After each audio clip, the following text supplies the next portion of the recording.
દ્વારકાના મીઠાપુર ખાતે ટાટા કેમિકલ અને TCSRT દ્વારા MPCL એટલે કે Mithapur premier cricket night league મેચનું આયોજન કરવામાં આવ્યું છે, જેમાં યુવાનોની 16 ટીમ અને મહિલાઓની 14 ટીમ અને અન્ય 12 ટીમ જોડાયેલી છે.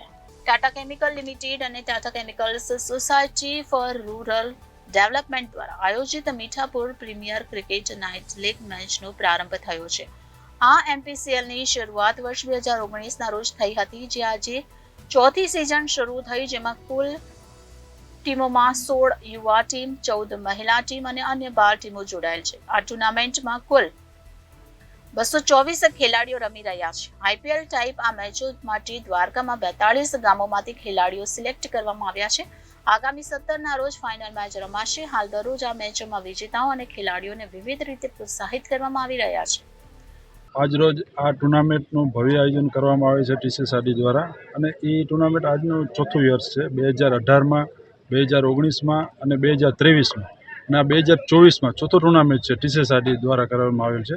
આમાં ટોટલ 42 ગામડાના 224 ખેલાડીઓ ભાગ લે છે. એમાં 16 ટીમો છે IPLની, અને એમાં લેડીઝ પણ ટીમ છે. 14 ટીમ લેડીઝની પણ રાખેલી છે. એ ડે ટુર્નામેન્ટ ચાલુ છે. એ સાંજ પડે એટલે એનો ટુર્નામેન્ટ પૂરો થાય અને ડાયરેક્ટ જેન્ટ્સનો ટુર્નામેન્ટ નાઇટ ચાલુ થાય છે, અને ખૂબ આયોજન સરસ છે. આમાંથી જે લોકો અત્યારે રમે છે અને એ વધારે રમીને આગળ જાય છે. ધારો કે અમે હમણાં દેવભૂમિ દ્વારકા તરફથી ટીમ આપણે જામનગર જિલ્લામાં ગઈ હતી, દ્વારકેશ ટીમ. એ 384 ટીમો ત્યાં ભાગ લીધેલી હતી, અને આપણે આ દ્વારકા તાલુકાની ટીમ ફર્સ્ટ નંબરે ફાઇનલ જીતેલી હતી. એ કેના કારણે આ TCSRT દ્વારા જે નાઇટ ટુર્નામેન્ટ રમાડે છે અહીંયા, અને બધા ખેલાડી ભાગ લે છે, એ પ્રોત્સાહન કરે છે, એના માટે એ આગળ જાય છે. Bureau reporter Janadesh news, Dwarka.